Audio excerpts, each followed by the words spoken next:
नमस्कार, मैं हूं पूनम यादव और आप देख रहे हैं बेस्ट भारत न्यूज। आइए रुक करते हैं खबरों की। मध्य प्रदेश के धार जिले की मनावर नगर में मंगलवार शाम 4 बजे से नर्मदा बचाओ आंदोलन की नेत्री मेघा पाटकर के नेतृत्व में 15 ट्रैक्टरों में बैठकर 200 से अधिक नर्मदा घाटी निमाड़ के किसान, मजदूर, मछुआरे, पशुपालकों के प्रतिनिधि ट्रैक्टरों की रैली में और अन्य वाहन जोड़कर बड़वानी जिले के अंजित, मंडवाड़ा, दवाना, ठीकरी, खलघाट, धर्मपुरी, वाकानेर होते हुए मनावर पहुंची और किसानों के समर्थन में आम सभा को संबोधित किया गया। सभा को संबोधित करते हुए मेघा पाटकर ने केंद्र की मोदी सरकार पर निशाना साधा। वही सभी किसानों से अनुरोध किया कि वो अंबानी अदानी की सभी प्रोडक्ट का बहिष्कार करें। आंदोलन किया और रैली निकाली। इस वाहन रैली का मकसद केंद्र की मोदी सरकार द्वारा घोषित किए 3 कृषि कानूनों का विरोध करना, साथ ही किसानों के लिए बिजली महंगी करते हुए सब्सिडी खत्म करने वाले बिजली बिल का भी विरोध करना है। दिल्ली की सीमा पर बैठे हुए लाखों किसान, मजदूर, राज्य में संघर्ष चलाने वाले किसान, मजदूर तथा शहीद हुए किसान सभी का समर्थन करना है। महिलाओं ने अपने गीत और नृत्य द्वारा किसानों में जोश भरने का कार्य किया। इस रैली में दिल्ली आंदोलन में शरीक होकर लौटे मध्य प्रदेश के किसान नेता केदार पुरोहित, समाजवादी विचारधारा के रामस्वरूप मंत्री के अलावा मनावर विधायक डॉक्टर हीरालाल अलावा और कांग्रेस नेता मौजूद थे। कल 21 दिसंबर को बड़वानी से ये जो नर्मदा घाटी के किसान मजदूरों की सेंचुरी के श्रमिक भी जुड़े हुए हैं। हमारी जो वाहन यात्रा ट्रैक्टरों के साथ निकली है, हमारे साथ इंदौर से बहुत सारे मान्यवर रामस्वरूप मंत्री जी, विनीत तिवारी जी, किसान नेता केदार सिरोही जी और अन्य साथी हैं। हम लोगों का मकसद यही है कि जो आज किसान आंदोलन पूरे देश भर चल रहा है, दिल्ली के सीमाओं पर पुलिसों ने उनको रोका तो डेरा डाल के बैठे हैं। उन लाखों किसानों की ही नहीं, देश के करोड़ों किसानों की जो मनीषा है वो गांव गली तक पहुंचाए।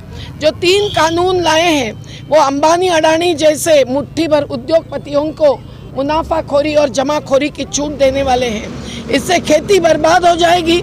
न्यूनतम समर्थन मूल्य जिस पर कानून बनाने की हमारी मांग रही है, मंदसौर में हत्या हुई किसानों की, वहां से हम लोगों ने विधेयक डाला हुआ है, लेकिन आज तक एमएसपी पर कानून नहीं बना है। केवल आश्वासन दिया जाता है। न कपास को 5,850 रुपया मिलता है, नहीं 1,800 रुपया मकाई को मिलता है। तो हम वो कानून चाहते हैं, लेकिन ये जो 3 कानून हैं ये तो कॉरपोरेट्स को खेती के क्षेत्र में अब लूट की छूट देने वाले कानून हैं।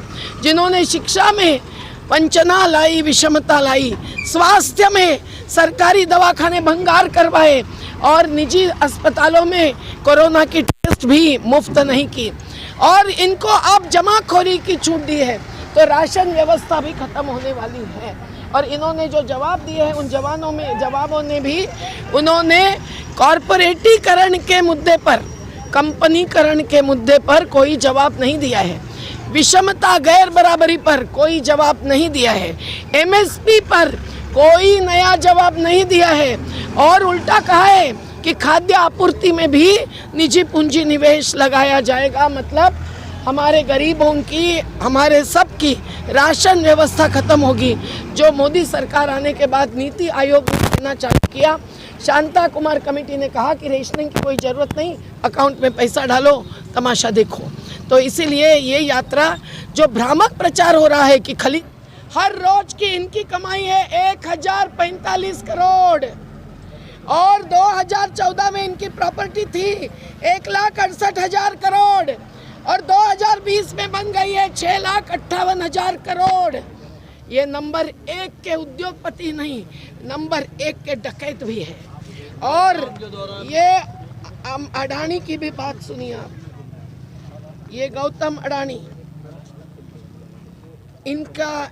इनकी रोज की कमाई है 384 करोड़। क्या मीडिया कर्मी जो लॉकडाउन में भुगते हैं उनकी भी इतनी कमाई है? क्या मजदूर को 384 रुपया भी दे सकते हैं आप?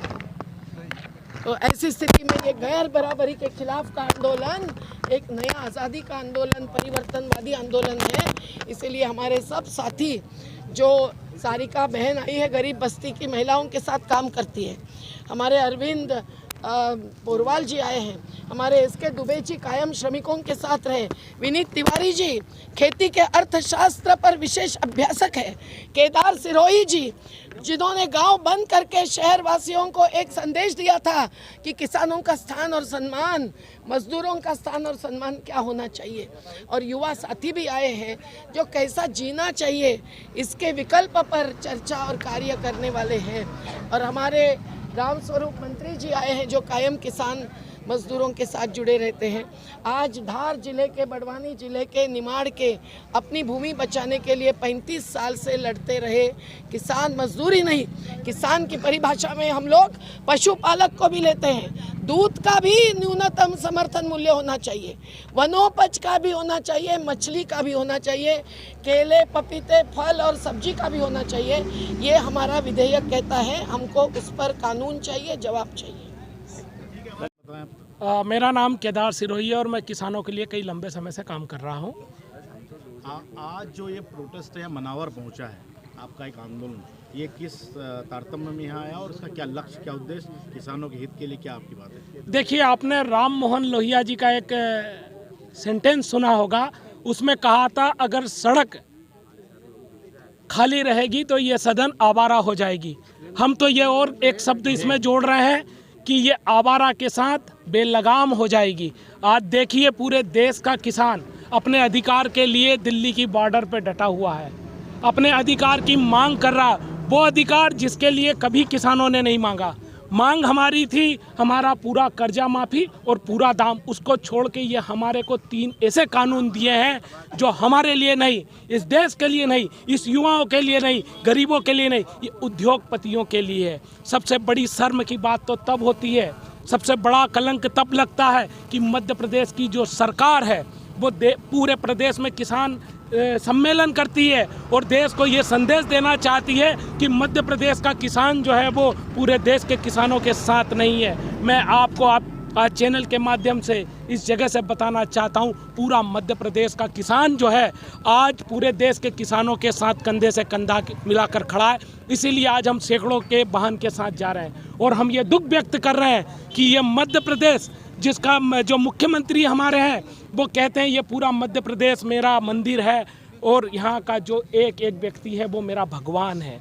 इस भगवान पर कृषि मंत्री जो कमल पटेल हैं वो कलंकित करने वाला बयान देते हैं, कुकुरमुत्ता कहते हैं, कोई हमें देशद्रोही कहता है, कोई हमें आतंकवादी कहता है, कोई हमें बिचौलिया कहता है, पर ये आज हम लोगों को किसान क्यों नहीं मान रहे? आने वाले चुनाव में जब वोट गिरते हैं तो हम इनके लिए भगवान हो जाते हैं। अगर आज हम मोदी जी की और शिवराज जी की जय जयकार कर दें तो इनकी वॉशिंग मशीन ऐसी है कि आज हम इधर एक तरफ तो देशद्रोही दिख रहे हैं, इनको खालिस्तानी दिख रहे हैं, और जैसे ही इनका हम जयकारा लगाएंगे राष्ट्रवादी बन जाएंगे। ये क्या मजाक बना रखा है, ये क्या मजाक बना रखा है सरकार ने हम लोगों का, उसका विरोध करने के लिए आए हैं। सरकार का दावा है कि जो 3 कृषि कानून बनाए हैं हाँ। वो किसानों के पूरी तरह हित में है, तो ये कैसे विरोधाभास पैदा हो रहा है? देखिए, ये बहुत अच्छा प्रश्न किया है, ये देश को जानना चाहिए, इसीलिए हम लोग गांव-गांव जा रहे हैं। इनने कहा हम मंडियों को आज़ाद कर देंगे। पहला, एक किसान कहीं भी देश में बेच पाएगा।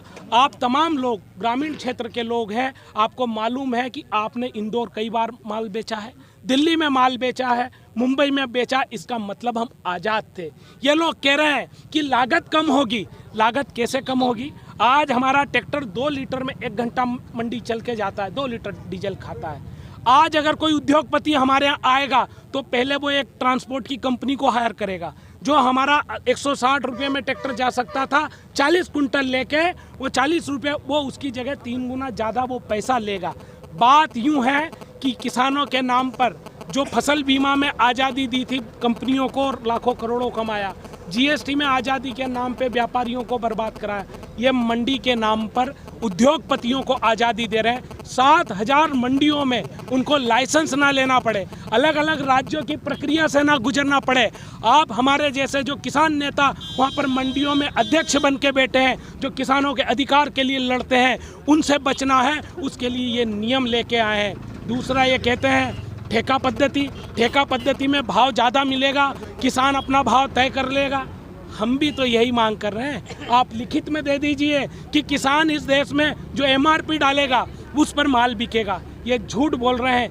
आज मध्य प्रदेश के कृषि मंत्री ने कहा कि हम एमआरपी देंगे। कौन सी एमआरपी मध्य प्रदेश में मिल रही है? एम फॉर मरता, आर फॉर रोता, पी फॉर पिटता। मरता रोता पिटता किसान है आज की तारीख में। इसको क्या ये आज़ादी दे देंगे, क्या न्याय दे देंगे? ये तो सिर्फ दबाव में बोल रहे हैं, इसके अलावा और कुछ भी नहीं है।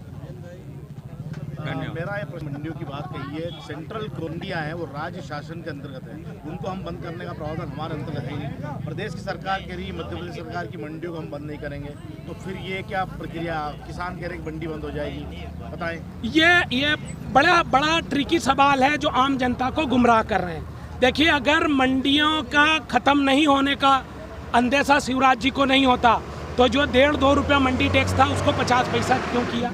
इनको लग रहा है कि मंडियों पर बड़ा असर आने वाला, इसलिए टैक्स कम किया ताकि इनके यहाँ जो व्यापारी है वो बने रहे और ये हज़ारों करोड़ का स्ट्रक्चर है वो बर्बाद ना हो। ये हुआ। दूसरी बात ये कह रहे हैं कि इसमें मंडियां बंद क्यों नहीं होगी जब कमोडिटी बाजार में नहीं आएगी। आज एनडीटीवी की खबर है, कई लोगों ने मंडियों में खबर की, 70% मंडियां मध्य प्रदेश की अफाइज हो चुकी है, 45 मंडियां बंद हो चुकी है। आपकी मंडी का भी आप हाल देखिएगा, उसका रेवेन्यू पिछले साल से घट गया। इसका मतलब 3 साल में आज पेड़ लगा, इसका मतलब आज ही पौधा नहीं आएगा, इसका जो फल आएगा वो बड़ा खराब आएगा। आने वाले 3-4 साल में ये हज़ारों करोड़ का एसेट बर्बाद हो रहा है। क्या पूरा